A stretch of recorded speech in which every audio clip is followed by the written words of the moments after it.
Action. तूच मारलंस ना? तूच मारलंस ना माझ्या बहिणीला? बोल ना, का केलंस असं? बोल, का केलंस?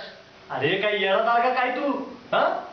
अरे अरे ती तुझी बहीणच नव्हती, माझी बायको पण होती ना.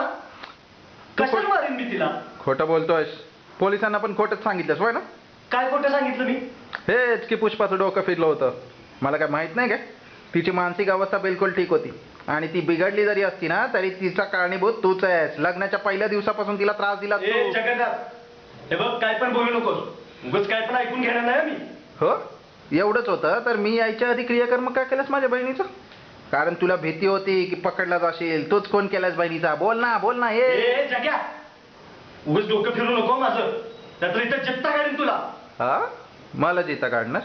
आता कसं स्वतःच्या तोंडाने बोलला? तू असं नाही मानायचा. मी जाऊन पोलिसांनाच सांगतो, 2 बांबू पाडले ना बुडावर की बरोबर अक्कल येईल तुला. अरे जा रे, कुणाकडे जायचं त्याच्याकडे जा. कुणाच्याही बापाला भीत नाही मी. जा.